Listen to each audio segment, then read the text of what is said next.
Ở phần thứ hai, chúng ta sẽ cùng nhau phân tích về sức mạnh, về các thế mạnh của thị trường 100 triệu dân của Việt Nam và đâu là các động lực cho dòng vốn để chúng ta có thể tạo nên sức bật mới, tạo nên bước ngoặt mới trong kỷ nguyên tiếp theo của hoạt động này.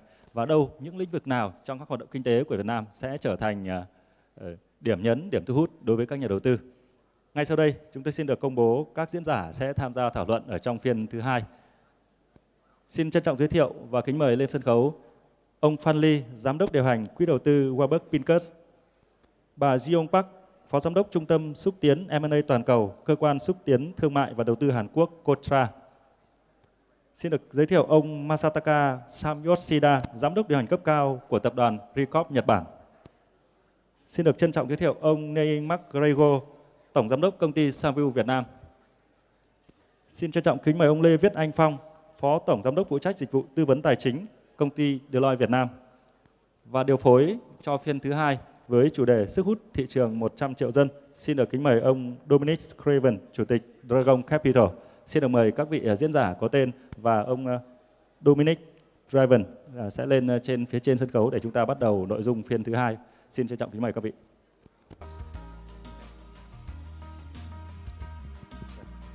Xin được mời ông Dominic sẽ bắt đầu phần điều phối trong phiên thứ hai. Cảm ơn anh. Kính chào tất cả các quý vị, các anh, các chị. Biết rằng có một số người trong chúng ta mà đang giải lao lấy nước uống, thì mong rằng chúng ta sẽ cứ trao đổi và các anh chị mà cứ ra vào tùy theo cái nhu cầu của mình.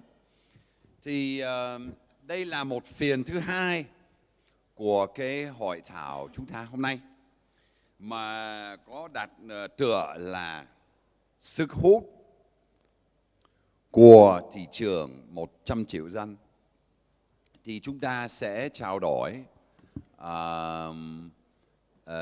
xung quanh các cái xu hướng, các cái đối tượng và các cái vấn đề trong M&A. Mà đặc biệt ở đây thì có một panel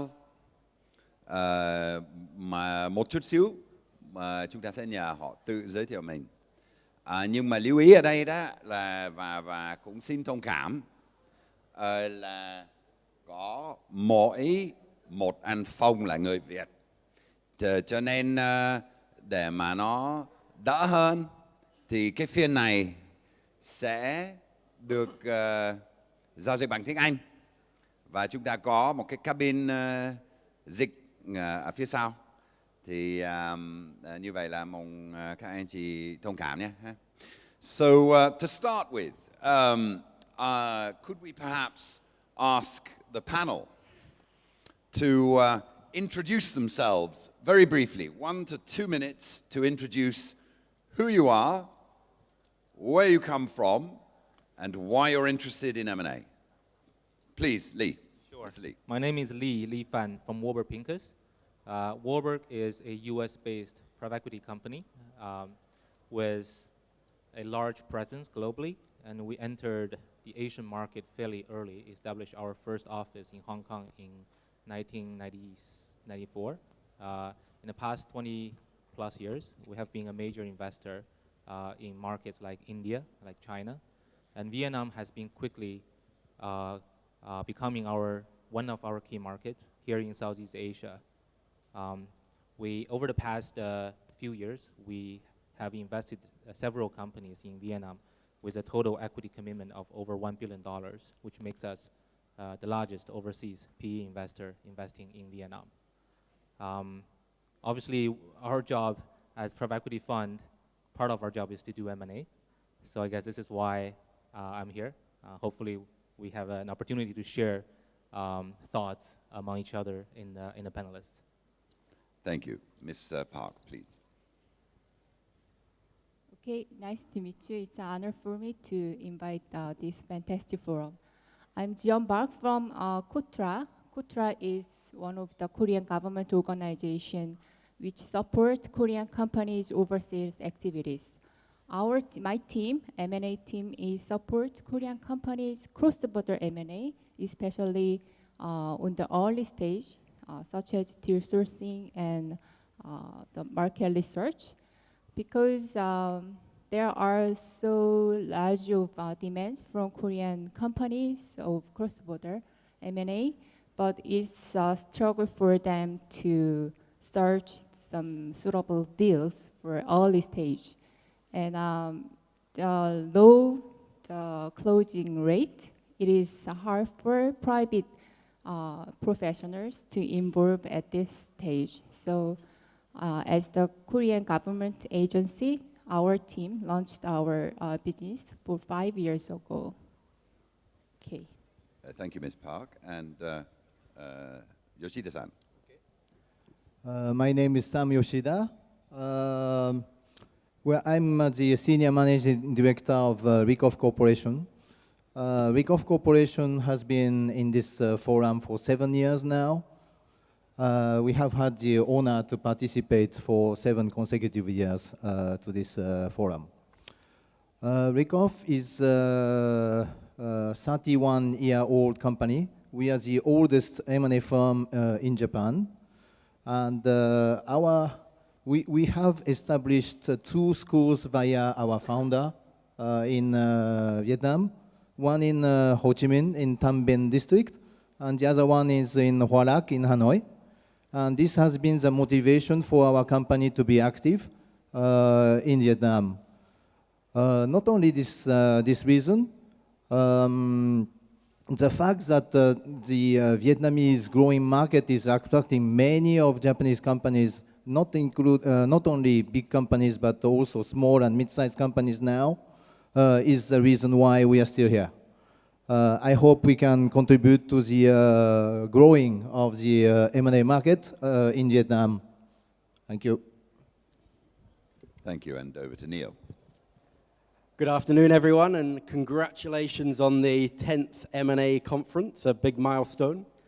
My name is Neil McGregor. I'm the Managing Director of Savills Vietnam, a full-service real estate advisory and agency business, now with 1,300 staff throughout Vietnam, with offices in Hanoi, Da Nang, and Ho Chi Minh City.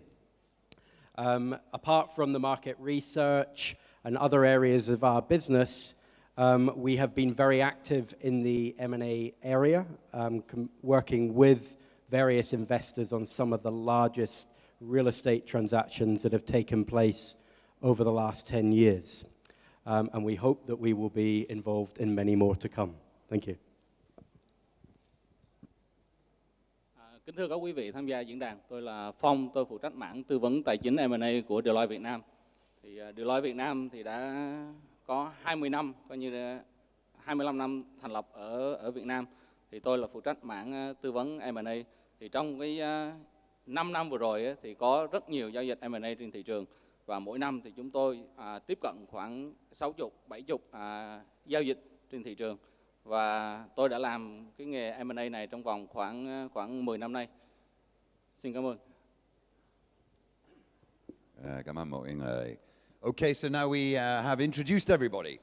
I'd like to start by talking a little bit about where we think M&A activity can and will occur. So, if we talk about the attractiveness of a market of 100 million people, that talks to us about consumer. And we have seen that most M&A activity is in the area of FMCG. But we will also have seen that the growth rate in revenue and profits growth amongst FMCG businesses is beginning to slow down. So I'd like to ask, outside the core consumer areas, where does the panel think that M&A activity, particularly perhaps foreign M&A activity, will go? And I'd like to start with the largest investor who is Korea. Madam Park, perhaps you could share your views about what sectors you see M&A activity heading towards. Okay, thank you for your question. We support Korean companies who are seeking some deals. So we have lots of information what would be the target in Vietnam market. But recent for 10 years, many things has been changed. The first stage of investment from Korea to Vietnam, the big at the so early stage, the transactions background is to reduce the cost, leading by very small labor-driven industries. But some 10 years ago, the big conglomerates started make investments into Vietnam, such as Samsung, Lotte, Hyosung.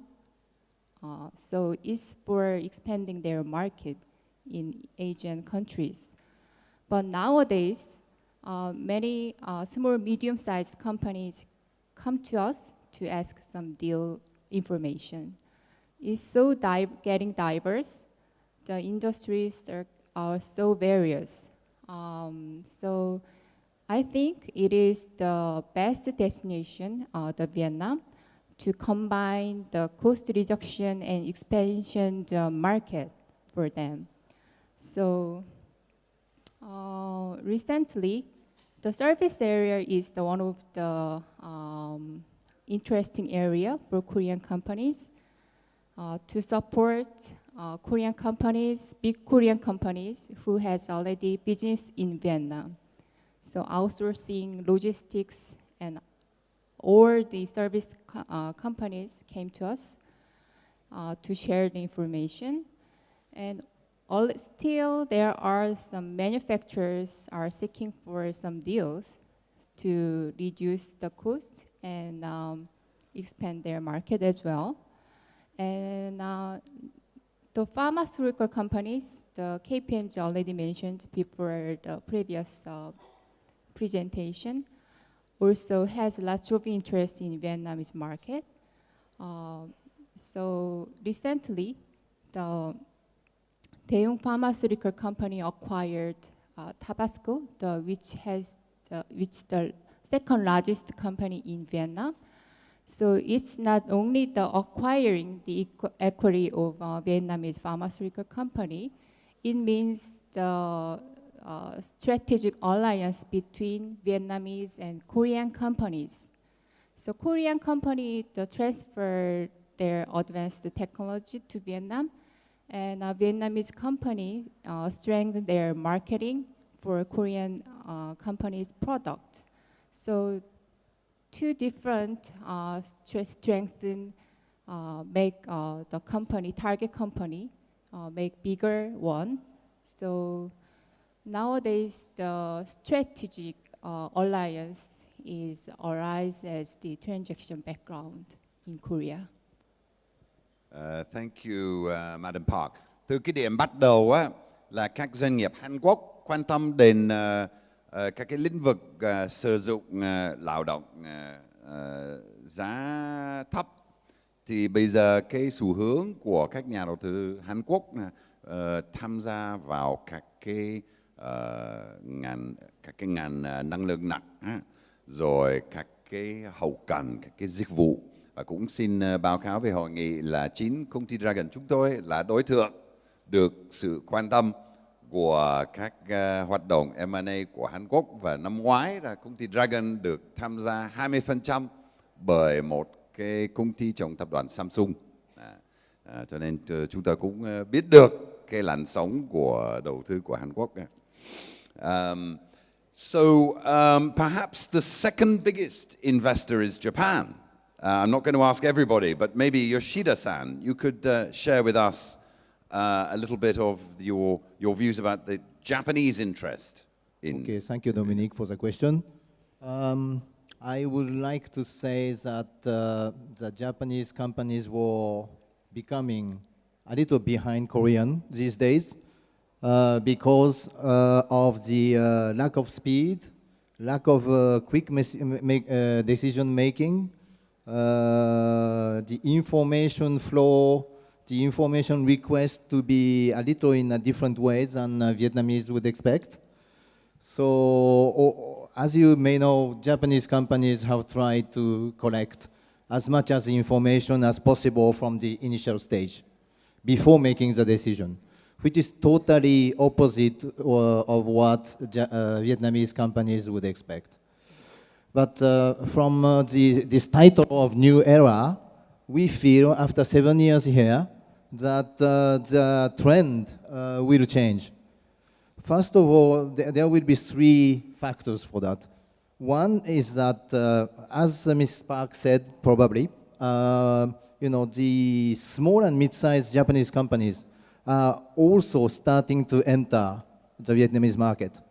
So that the big companies' decision-making were very slow, but the smaller companies will be much more flexible and quicker, and not caring so much about the small compliance issue that the Vietnamese companies carry. That's one of the trend. The second trend is I should put some assumption here that something which happened in Japan may happen in Vietnam. The history of Japanese M&A is only 30 years, 30. And now we are in our 11th year for Vietnam M&A market. And I believe that the 20-year advance that we have will be catched up very quickly. And what's happening in the Japanese M&A industry is that we are seeing a big upcoming of the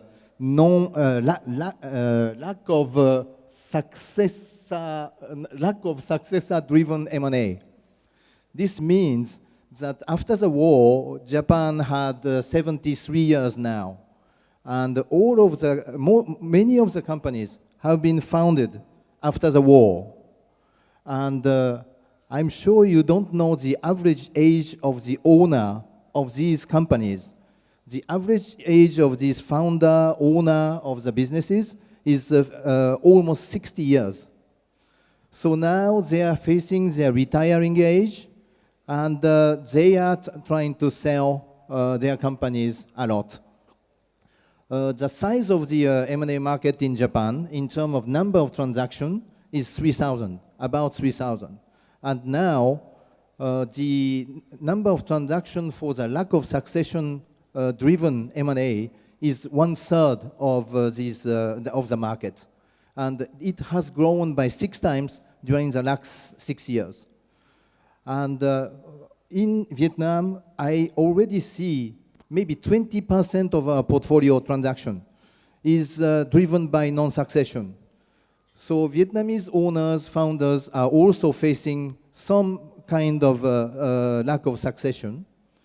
And also, you should bear in mind that the Japanese owners' retirement age is much bigger or older than Vietnamese owner. Vietnamese tend to want to retire much before Japanese to have an easy life, better life. So this will be the second trend, which will lead the Vietnamese M&A market, especially between Japan. And the third factor is something already existing. The growing of the strong Vietnamese economy, driven by the strong middle-income consumers, will continue to attract Japanese companies. So this is my brief introduction of the trend. Thank you.